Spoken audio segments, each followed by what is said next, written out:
What you gonna do? What you gonna do when they come for you? Bad boys, what you gonna do? What you gonna do? Pán Pipík, my vám s Paťom pomôžeme.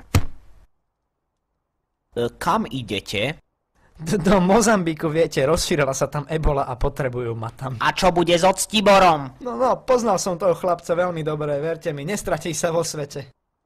Ctibor není chlapec, je to moja sestra a dnes ju má zabiť Paťo synek. No, to je mi ľúto, ale ľudia v Nigérii ma potrebujú viac. Akej Nigérii? Hovoril ste Mozambik. No je to v podstate celá Ázia. To ani není v Ázii. Už to pochopte. Závisia odo mňa miliardy životov v celej Austrálii. Koľkokrát vám to mám povedať? Vy podvodník.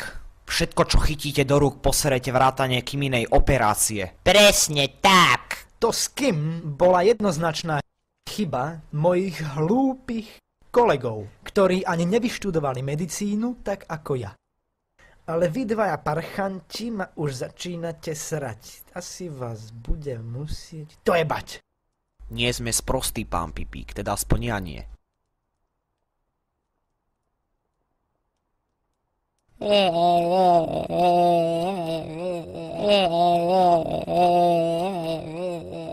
Ahoj, Sárosima.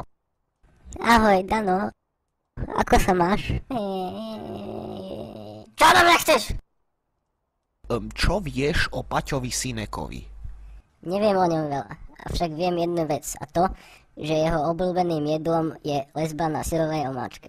Dokonca aj mňa chcel uniesť, ale potom zistil, že nie som lesba. A najhoršie bolo, že Disco Miňo, moje frajer, ho začal obdivovať. Celé dni rozprával, že sa chce stať jeho verným služobníkom.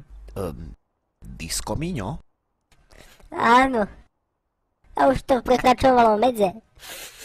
Meno Paťo synek uchvátilo celú jeho mysel. Túžba byť jeho služobníkom ho uchvátila. Bol ním úplne posadnutý.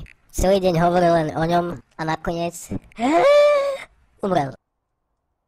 Čo bola posledná vec, ktorú robil? Posledná vec, ktorú robil, bola dosť nechutná. Šťal do tohto umývadla.